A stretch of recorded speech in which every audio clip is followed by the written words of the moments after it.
Hello and good morning to all of you. आशा करती हूँ आप सब बिल्कुल ठीक होंगे और आप सभी का स्वागत है हमारे channel current affairs by Ravi पे। तो ये है हमारी डेली करंट अफेयर्स की क्लासेस, जिसमें हम यहाँ हर दिन टॉप 12 करंट अफेयर्स को डिस्कस करते हैं। इसी सिलसिले में आज की क्लास में हम बात करने वाले हैं 9 जनवरी 2026 के 12 मोस्ट इम्पॉर्टेंट करंट अफेयर्स के बारे में। देखेंगे कि आज के कौन से इम्पॉर्टेंट 12 न्यूज़ हैं। ठीक है, तो फ्रेंड्स, इनमें से अगर आप किसी भी एग्ज़ाम की तैयारी कर रहे हैं तो ये हमारे जो लेक्चर्स हैं करंट अफेयर्स के, ये आपको बहुत हेल्प करेंगे आपकी प्रिपरेशन में।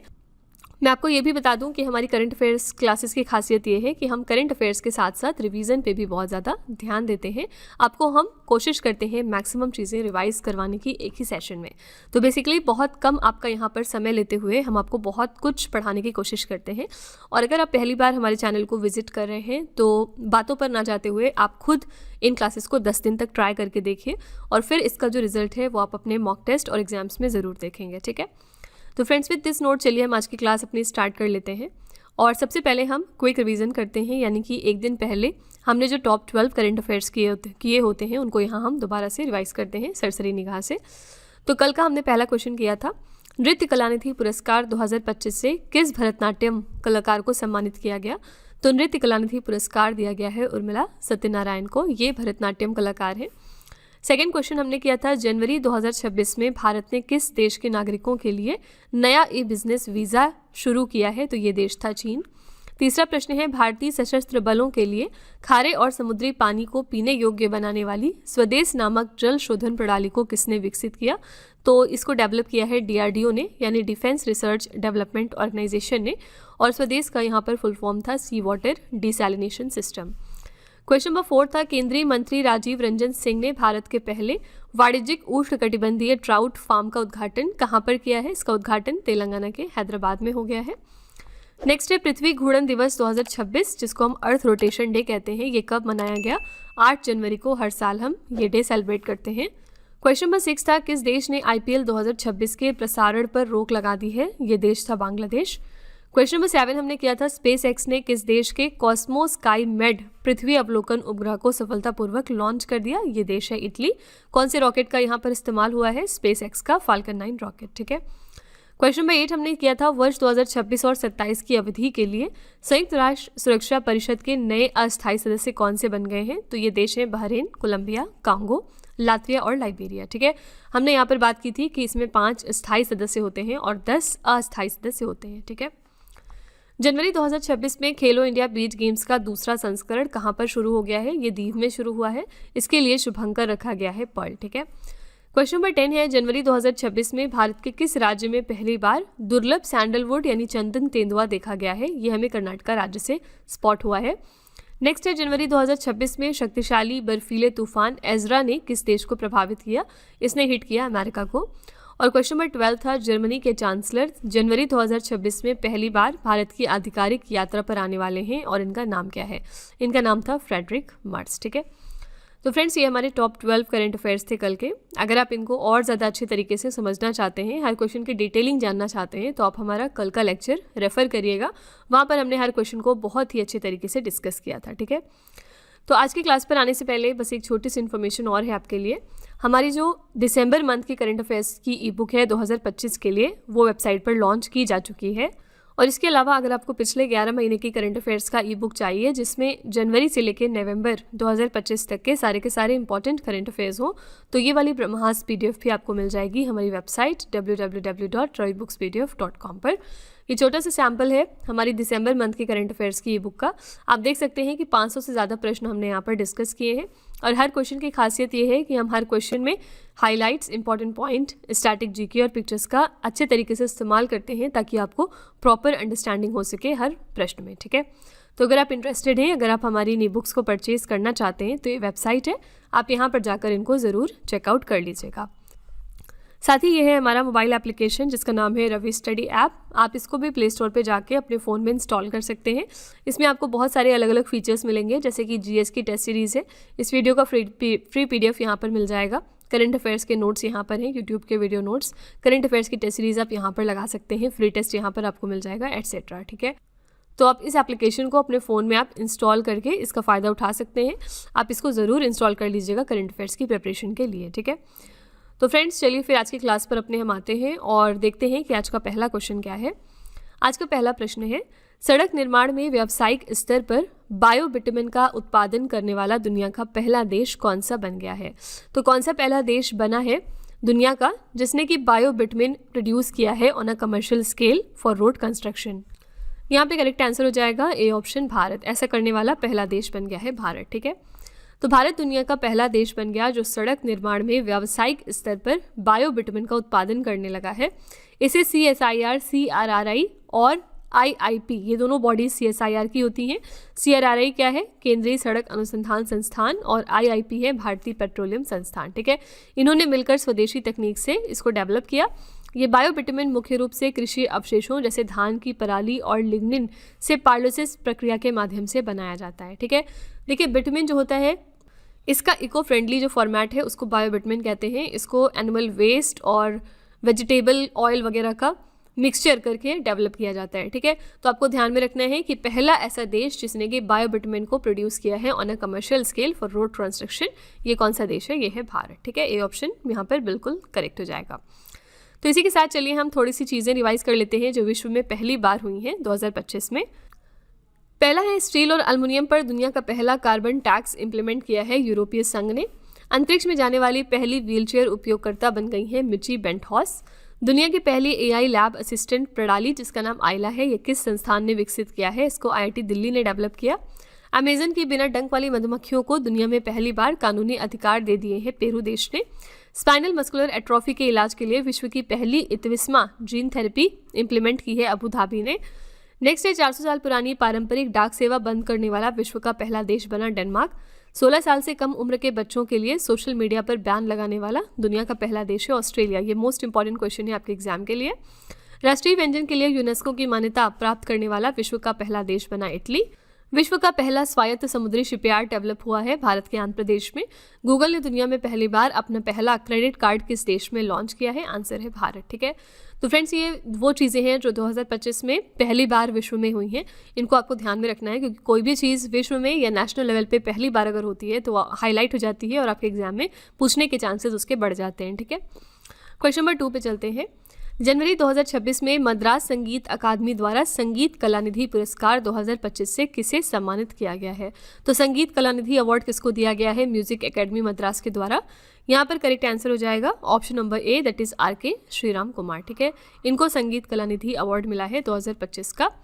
वायलिन वादक हैं RK श्रीराम कुमार। इनको कर्नाटका संगीत में उत्कृष्टता के लिए सर्वोच्च मान्यता संगीत कलानिधि पुरस्कार से सम्मानित किया गया।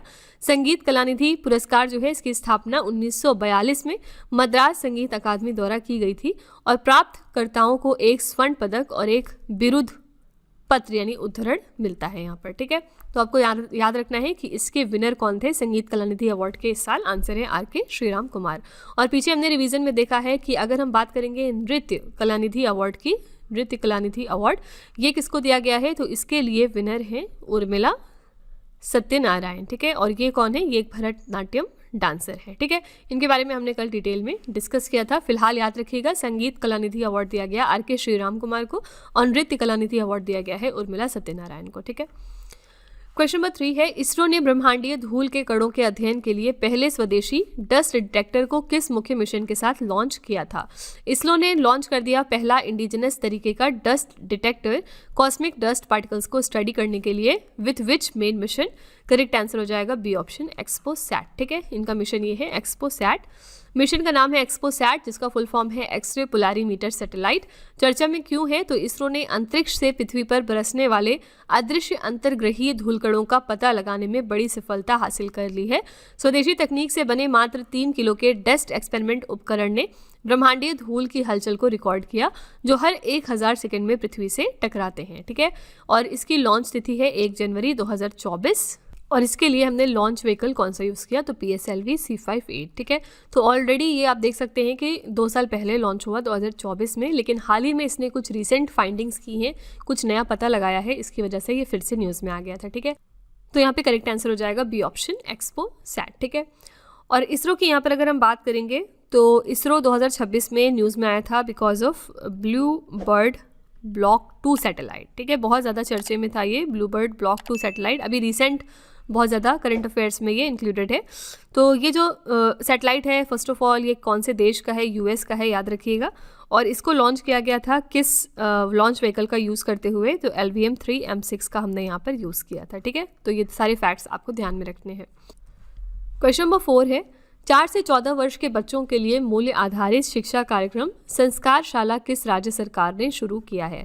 संस्कारशाला जो है ये एक वैल्यू बेस्ड एजुकेशन प्रोग्राम है उन सभी बच्चों के लिए जो 4 साल से 14 साल के हैं, और इसकी शुरुआत करी है असम की सरकार ने। सी ऑप्शन करेक्ट हो जाएगा। असम के राज्यपाल हैं लक्ष्मण प्रसाद आचार्य, और इन्होंने 4 से 14 वर्ष के बच्चों के लिए संस्कारशाला नामक मूल्य आधारित कार्यक्रम कहाँ शुरू किया, गुवाहाटी में।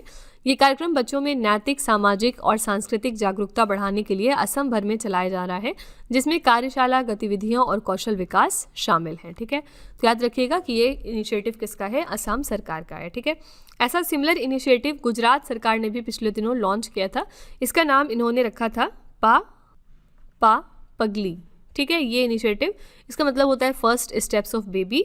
और पापा पगली को लॉन्च करने के लिए गुजरात सरकार ने यूनिसेफ इंडिया के साथ कोलैबोरेट किया था, याद रखिएगा। और ये एक प्ले बेस्ड लर्निंग प्रोग्राम था जिसको कि इम्प्लीमेंट किया था यहाँ की women and child development department ने। ठीक है, तो आपसे पूछा जा सकता है कि पापा पगली जो इनिशिएटिव है बच्चों का, ये कौन सी राज्य सरकार ने लॉन्च किया था, तो गुजरात सरकार ने। ओके, यहाँ पर हमने बात करी है असम राज्य की, तो चलिए हम असम का थोड़ा सा राज्य दर्शन कर लेते हैं। असम की राजधानी है दिसपुर। स्थापना इसकी हुई थी 26 जनवरी 1950 को। मुख्यमंत्री यहाँ पर है हेमंत बिस्व शर्मा। राज्यपाल हैं लक्ष्मण प्रसाद आचार्य। असम के 2 कुल पड़ोसी देश हैं जिसमें हैं भूटान और बांग्लादेश। कुल इसके 7 पड़ोसी राज्य हैं, कौन कौन से, मेघालय, त्रिपुरा, मिजोरम, अरुणाचल प्रदेश, नागालैंड, मणिपुर और पश्चिम बंगाल। यहाँ पर राज्य पक्षी है वुड डक, राजकीय पशु है एक सींग वाला गैंडा, राजकीय वृक्ष है होलोंग। लोक नृत्य यहाँ पर कौन कौन से होते हैं, बिहू, बागुरुम्बा, भोरताल, सत्रिया और झूमर, जिसमें से सत्रिया जो है मोस्ट फेमस है, एग्जामिनर इसको बार बार पूछते हैं। ठीक है, त्योहार यहाँ पर कौन कौन से मनाए जाते हैं, बिहू, मी डैम मीफी, जोरहाट, अंबुबाची, अंबुबाची एग्जाम में बहुत बार पूछा गया है, बोहाग बिहू, माजुली उत्सव और रोंगकर त्योहार। कौन सा राज्य है जो असम से निकाला गया था बाद में, तो ये है मेघालय राज्य। ठीक है, तो ये पूरा आपका स्टैटिक फैक्ट हो गया असम राज्य से रिलेटेड। क्वेश्चन नंबर 5 है, जनवरी 2026 में भारतीय सेना ने 1 लाख से अधिक ड्रोन ऑपरेटरों के किस नई स्पेशल फोर्स का गठन किया है। तो कौन सी नई ये स्पेशल फोर्स है जिसको इंडियन आर्मी ने फॉर्म किया है ड्रोन ऑपरेशंस के लिए। यहाँ पर करेक्ट आंसर हो जाएगा बी ऑप्शन, इसका नाम रखा गया है भैरव बल। ठीक है, तो भैरव बल नई पीढ़ी की एक युद्ध इकाई होने वाली है जिसे उच्च तीव्रता वाले आधुनिक युद्ध की चुनौतियों के अनुरूप तैयार किया गया है। इन बटालियनों का हर सैनिक उन्नत ड्रोन संचालन में प्रशिक्षित है, जिससे रियल टाइम निगरानी, सटीक हमले और युद्ध क्षेत्र से खुफिया जानकारी जुटाना संभव हो पाएगा। ठीक है, तो याद रखिएगा जो ड्रोन ऑपरेशंस के लिए एक स्पेशल यूनिट बनाई गई है इंडियन आर्मी में, उसका नाम रखा गया है भैरव फोर्स। इसी तरह से 2025 में इंडियन आर्मी का जो यूनिफॉर्म होता है उसका एक नया नाम रखा गया था, चेंज करके उसका यूनिफॉर्म चेंज किया गया थोड़ा बहुत, और उसका नया नाम रख दिया गया था कोर्ट कॉम्बैट। ठीक है, तो जो अब नई यूनिफॉर्म इंडियन आर्मी के लोग पहनते हैं उसका नाम है कोर्ट कॉम्बैट। ठीक है, याद रखिएगा। क्वेश्चन नंबर 6 है, बेंगलुरु में आयोजित 44वीं जूनियर राष्ट्रीय खो खो चैंपियनशिप 2026 में पुरुष वर्ग का खिताब किसने जीता है। पहली बात ये याद रखिएगा कि ये 44th जो एडिशन था junior national kho kho championship का 2026 में, ये कहाँ पर हुआ है, बेंगलुरु में हुआ है। और यहाँ पर जो मेंस टाइटल है वो किसने जीता है, आंसर हो जाएगा ए ऑप्शन, कर्नाटका राज्य ने। ठीक है, तो 44वीं जूनियर राष्ट्रीय खो खो चैंपियनशिप 2026 की यहाँ पर हम बात कर रहे हैं। इसमें विजेता टीम थी कर्नाटका, पुरुष वर्ग में उप विजेता टीम रही महाराष्ट्र, जिसमें कर्नाटका ने महाराष्ट्र को 35-30 से हराया था। महिला वर्ग में महाराष्ट्र विनर रही, इन्होंने उड़ीसा को हराकर ये खिताब जीता था। उड़ीसा को इन्होंने 34-33 से हराया था। ये इवेंट कहाँ पर हुआ है, बेंगलुरु में। ठीक है, तो यहाँ पर तो हमने पुरुष वर्ग के बारे में देखा क्वेश्चन में, लेकिन आपको महिला वर्ग में भी जरूर विनिंग टीम याद रखनी है कि महाराष्ट्र इसमें विनिंग टीम थी, इन्होंने उड़ीसा को हराया था फाइनल्स में। ठीक है, करेक्ट आंसर है ए ऑप्शन, कर्नाटका। कर्नाटका 2025 में एक बहुत इंपॉर्टेंट करंट अफेयर्स की वजह से न्यूज़ में आया था, क्योंकि कर्नाटका ने शुरुआत की है अपने राज्य में पीरियड लीव की। ठीक है, अभी तक कोई भी राज्य ऐसा नहीं था पूरे भारत का जिसने पीरियड लीव की शुरुआत की हो। पीरियड लीव का मतलब क्या है, जो लोग भी फीमेल्स एम्प्लॉयज़ हैं, चाहे वो गवर्नमेंट सेक्टर में काम करें या फिर प्राइवेट में, दोनों सेक्टर्स में जो भी फीमेल्स काम करती हैं उनको पूरे महीने में 1 दिन की छुट्टी मिलेगी पीरियड लीव के नाम पर उनके मेंस्ट्रुअल साइकिल के दौरान। और इस तरह से ये टोटल 12 छुट्टी बनती है पूरे साल में। ठीक है, तो ये शुरुआत पहली बार कर्नाटक राज्य की सरकार ने करी। ठीक है, क्वेश्चन नंबर 7 है, रक्षा मंत्री राजनाथ सिंह ने भारत के पहले प्रदूषण नियंत्रक पोत ICGS समुद्र प्रताप को किस स्थान पर राष्ट्र को समर्पित किया। Very very important question. आपसे एग्जाम में सिर्फ इतना पूछा जा सकता है कि इंडिया की जो पहली पोल्यूशन कंट्रोल वेसल है उसका नाम बता दीजिए। उसका नाम है इंडियन कोस्ट गार्ड शिप समुद्र प्रताप। ठीक है, और डिफेंस मिनिस्टर राजनाथ सिंह ने इसको डेडिकेट किया है इंडिया को, कहाँ से, गोवा से। बी ऑप्शन करेक्ट हो जाएगा। भारत के पहले स्वदेशी रूप से डिजाइन और निर्मित प्रदूषण नियंत्रक पोत समुद्र प्रताप को भारतीय तटरक्षक बल में शामिल कर लिया गया है। इसके निर्माता हैं गोवा शिपयार्ड लिमिटेड। इसमें 60% से अधिक स्वदेशी उपकरणों का उपयोग किया गया है। इसकी लंबाई कुछ 114.5 मीटर और विस्थापन क्षमता लगभग 4170 टन है। ये आपसे एग्जाम में कभी नहीं पूछा जाएगा, ये सिर्फ आपके नॉलेज के लिए है। ठीक है, तो आपको याद रखना है इसका नाम क्या है, समुद्र प्रताप। और ये इंडिया की पहली पोल्यूशन कंट्रोल वेसल है जिसको हमारे डिफेंस मिनिस्टर राजनाथ सिंह ने डेडिकेट किया इंडिया को, कहाँ से, गोवा से। ठीक है, गोवा की यहाँ पर हम बात करेंगे तो गोवा की कैपिटल क्या है, गोवा की कैपिटल है पणजी। यहाँ पर CM कौन है, यानी चीफ मिनिस्टर कौन है, इनका नाम है मिस्टर प्रमोद सावंत। ये कौन सी पार्टी को बिलोंग करते हैं, ये BJP से हैं। और यहाँ पर फिलहाल गवर्नर कौन है, गवर्नर का नाम है श्री पूजापति अशोक गजपति राजू, ये इनका नाम है पूरा। ठीक है, ये कौन है, ये गोवा राज्य के गवर्नर हैं। ठीक है, किसी भी राज्य से आपको कम से कम ये 3 चीज़ ज़रूर याद होनी चाहिए कि उसकी कैपिटल क्या है, इसके CM कौन है और गवर्नर कौन है। ठीक है, क्वेश्चन नंबर 8 है, किस राज्य या फिर केंद्र शासित प्रदेश ने जनवरी 2026 से सभी सड़कों पर QR कोड लगाना अनिवार्य कर दिया है। कौन सा स्टेट या यूनियन टेरिटरी है जिसने मैंडेटरी किया कि उनके सभी रोड्स पर अब QR कोड्स इंस्टॉल हो जनवरी 2026 से। ऐसा किया है दिल्ली की सरकार ने। बी ऑप्शन करेक्ट हो जाएगा।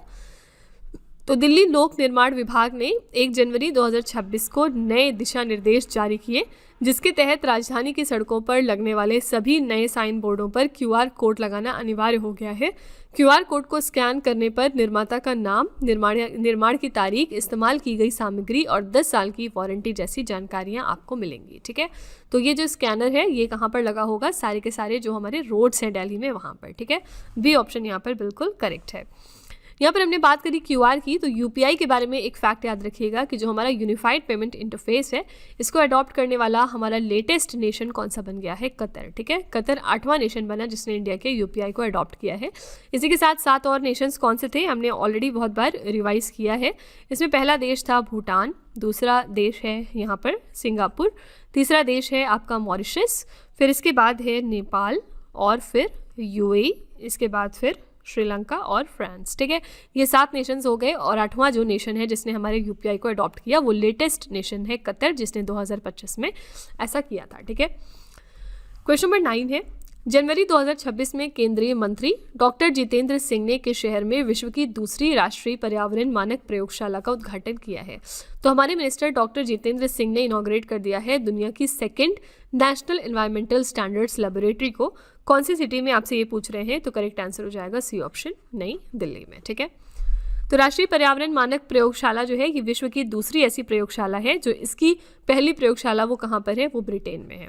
तो इसका उद्देश्य है वायु प्रदूषण की निगरानी करने वाले उपकरणों का भारतीय जलवायु परिस्थितियों के अनुसार सटीक अंशांकन और प्रमाणन करना। ठीक है, तो ये दुनिया की ऐसी दूसरी प्रयोगशाला है, पहली ब्रिटेन में है। ये फैक्ट याद रखिएगा। कहाँ पर इसका इनॉग्रेशन हो गया है, करेक्ट आंसर हो जाएगा सी ऑप्शन, नई दिल्ली में। ठीक है, क्वेश्चन नंबर 10 है, खुद बात ए मोदी लाल किले की फसील से नामक पुस्तक का विमोचन किसने किया है। इस किताब का विमोचन हाल ही में किया है धर्मेंद्र प्रधान ने। कौन है ये हमारे एजुकेशन मिनिस्टर हैं। ठीक है, और द्रौपदी मुर्मू कौन है, ये हमारी प्रेसिडेंट है। Amit Shah minister of home affairs हो गए और नरेंद्र मोदी हमारे प्राइम मिनिस्टर हैं। ठीक है, तो केंद्रीय शिक्षा मंत्री धर्मेंद्र प्रधान ने नई दिल्ली में खुद बातें मोदी लाल किले की फसील से नामक पुस्तक का विमोचन किया। ये पुस्तक PM मोदी द्वारा 2014 से 2025 के बीच लाल किले से दिए गए स्वतंत्रता दिवस भाषणों का संकलन है। ठीक है, तो आपको यहाँ पर याद रखना है कि इस बुक को किसने रिलीज किया है। आंसर हो जाएगा हमारे एजुकेशन मिनिस्टर धर्मेंद्र प्रधान ने। ओके, क्वेश्चन नंबर 11 है, विदेश मंत्री डॉक्टर एस जयशंकर ने किस आईआईटी को दुनिया का पहला मल्टीनेशनल आईआईटी बनाने के लिए वैश्विक पहल शुरू की है? तो कौन सा हमारा एक आईआईटी है जो दुनिया का पहला मल्टीनेशनल आईआईटी बनेगा? तो ये है सी ऑप्शन, आईआईटी मद्रास। ठीक है, तो विदेश मंत्री डॉक्टर एस जयशंकर ने भारतीय प्रौद्योगिकी संस्थान मद्रास यानी आईआईटी मद्रास को दुनिया का पहला मल्टीनेशनल आईआईटी बनाने के लिए वैश्विक पहल की शुरुआत की है और इस वैश्विक पहल का नाम रखा है IITM ग्लोबल रिसर्च फाउंडेशन। इस पहल का मुख्य उद्देश्य क्या है? आईआईटी मद्रास को शिक्षा, अनुसंधान, नवाचार और उद्यमिता के लिए एक वैश्विक नेटवर्क वाले केंद्र के रूप में स्थापित करना। ठीक है, तो हमारा दुनिया का पहला मल्टीनेशनल आईआईटी कौन सा बनने वाला है? आईआईटी मद्रास। आईआईटी मद्रास के बारे में एक फैक्ट याद रखिएगा कि इन्होंने पहला अपना आउटसाइड इंडिया कैंपस कहाँ पर डाला था? तो इन्होंने ज़ांज़िबार में अपना पहला कैंपस डाला था। ज़ांज़िबार कौन से देश में है? तंजानिया देश में। ओके, इसी तरह से आईआईटी दिल्ली में 2025 में अपना पहला आउटसाइड इंडिया कैंपस डाला है। कहाँ पर? अबू धाबी में। ठीक है, तो ये फैक्ट भी आप याद रखिएगा, ये करंट अफेयर्स का पोर्शन है। क्वेश्चन नंबर 12 है आज का, जनवरी 2026 में किस देश ने उन्नत गाइडेड मिसाइल विध्वंसक लॉदी को अपनी नौसेना में शामिल किया है? कौन सी कंट्री है जिसने कमीशन कर दिया एडवांस्ड गाइडेड मिसाइल डिस्ट्रॉयड लॉदी को अपनी नेवी में? करेक्ट आंसर हो जाएगा बी ऑप्शन, चाइना ने। ठीक है, तो चीन ने अपने उन्नत गाइडेड मिसाइल विध्वंसक लॉदी को अपनी नौसेना में शामिल कर लिया। ये टाइप 052D श्रेणी का एक गाइडेड मिसाइल विध्वंसक है जिसे नाटो द्वारा लुयांग 3 क्लास भी कहा जाता है। ठीक है, नाटो क्या है? नॉर्थ अटलांटिक ट्रीटी ऑर्गेनाइजेशन, और इसका हेडक्वार्टर कहाँ पर है? इसका हेडक्वार्टर है ब्रुसेल्स में। ब्रुसेल्स कहाँ पर है? बेल्जियम में। ठीक है, ये फैक्ट याद रखिएगा। तो यहाँ पर करेक्ट आंसर आपका हो जाएगा चाइना। चाइना पिछले दिनों भी काफ़ी ज़्यादा न्यूज़ में था, अभी जनवरी 2026 में, और रीज़न क्या था? क्योंकि इन्होंने एक मिलिट्री ड्रिल ऑर्गेनाइज की थी जिसका नाम है जस्टिस मिशन। और कहाँ पर इसको ऑर्गेनाइज किया इन्होंने? तो ताइवान के आसपास के जो रीजन्स हैं वहाँ पर। ठीक है, तो आपको याद रखना है कि जस्टिस मिशन नाम का जो मिलिट्री ड्रिल था वो किसने कंडक्ट किया है? तो चाइना ने। कहाँ पर किया है? ताइवान के आसपास। ठीक है, तो फ्रेंड्स ये हमारे टॉप 12 करंट अफेयर्स थे आज के। आई रियली होप कि आपको हर क्वेश्चन अच्छे तरीके से समझ में आया होगा और आपने समझा होगा कि किस तरह से आपको चीज़ों को रिलेट और कनेक्ट करके याद रखना है। हमेशा हम लास्ट में आपके लिए एक छोटा सा टेस्ट रखते हैं 3 क्वेश्चंस का, ताकि आप खुद को एनालाइज कर सकें और ये देख सकें कि आपने कितना पढ़ा है आज, कितना समझा है। आज का पहला प्रश्न है आपके लिए, जनवरी 2026 में मद्रास संगीत अकादमी द्वारा संगीत कलानिधि पुरस्कार 2025 से किसे सम्मानित किया गया है? दूसरा प्रश्न है, जनवरी 2026 में भारतीय सेना ने 1 लाख से अधिक ड्रोन ऑपरेटरों के किस नई स्पेशल फोर्स का गठन किया? और तीसरा प्रश्न है, किस राज्य या फिर केंद्र शासित प्रदेश ने जनवरी 2026 से सभी सड़कों पर QR कोड लगाना अनिवार्य कर दिया है? तो फ्रेंड्स ये 3 क्वेश्चंस आपके लिए हैं एज अ होमवर्क, और इनका जो जवाब है वो आपको कमेंट सेक्शन में जाके लिखना है। और इसी के साथ हमारी क्लास यहाँ पर एंड होती है। आई रियली होप कि आपको हमारी क्लास पसंद आई होगी। आप अपना फीडबैक कमेंट में ज़रूर लिखिएगा कि आपको क्लासेस कैसी लगी, और इसके अलावा अगर आप कोई इसमें इंप्रूवमेंट चाहते हैं तो आप वो भी कमेंट में लिख सकते हैं। ठीक है, तो फ्रेंड्स इसी तरह के बेस्ट क्वालिटी कंटेंट और अच्छी प्रिपरेशन के लिए हमारे चैनल के साथ जुड़े रहिए। मिलते हैं अगली क्लास में एक और इम्पॉर्टेंट टॉपिक के साथ। Till then stay tuned. Thank you so much for watching. Also don't forget to like, share and subscribe our channel. Friends यहाँ पे वीडियो को एंड करने से पहले मैं आपको एक छोटी सी इन्फॉर्मेशन दे दूँ कि अगर आप इंग्लिश मीडियम में ज़्यादा कंफर्टेबल हैं, यानी कि अगर आप करंट अफेयर्स को और स्टैटिक जीके को इंग्लिश मीडियम में पढ़ना प्रेफर करते हैं, तो इसके लिए आप हमारे चैनल रवि अदिति क्लासेस को सब्सक्राइब कर सकते हैं। इसके अलावा अगर आपको बुक्स चाहिए प्रिंटेड फॉर्मेट में, तो ये आपको मिल जाएगी हमारी वेबसाइट www.raviaditipublication.com पर, और ये आपके घर तक भी डिलीवर की जाएंगी। तो फिलहाल आपके लिए हमने लॉन्च किया है GS का 1 लाइनर 25,000 प्लस एग्जाम फैक्ट का बुक, जहाँ पर सभी इंपॉर्टेंट क्वेश्चंस को हमने कवर किया है। साथ ही यहाँ पे आपको जनरल साइंस, GK और NCERT के नोट्स वगैरह भी मिल जाएंगे। इसके अलावा अगर आपको ई बुक्स चाहिए तो ये आपको ईमेल के थ्रू इंस्टेंटली डिलीवर की जाएगी, और ये मिलेगी आपको हमारी वेबसाइट www.ravibooks.pdf.com पर। तो यहाँ पर आप देख सकते हैं कि जनवरी से लेकर मई यानी कि लास्ट 5 मंथ का करंट अफेयर्स का ई बुक हमने लॉन्च किया है आपके लिए। इसके अलावा मंथली और ईयरली ई बुक्स भी मिल जाएंगी। साथ ही 11,000 प्लस GK GS का बुक भी आपके लिए अवेलेबल किया गया है। ठीक है, तो अगर आपको इनमें से कोई भी ई बुक चाहिए तो इस वेबसाइट पर जाके आप इनको परचेज कर सकते हैं। साथ ही ये हमारा मोबाइल एप्लीकेशन है जिसका नाम है रवि स्टडी ऐप। अगर आपको इस वीडियो का फ्री PDF चाहिए तो आप यहाँ पर जाके इसको डाउनलोड कर सकते हैं।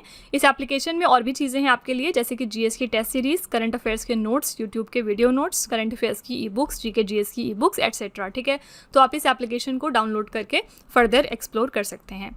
और सभी वीडियोस और ई बुक से रिलेटेड जो अपडेट्स हैं वो आपको मिलेगी हमारे Telegram channel current affairs by Ravi पर।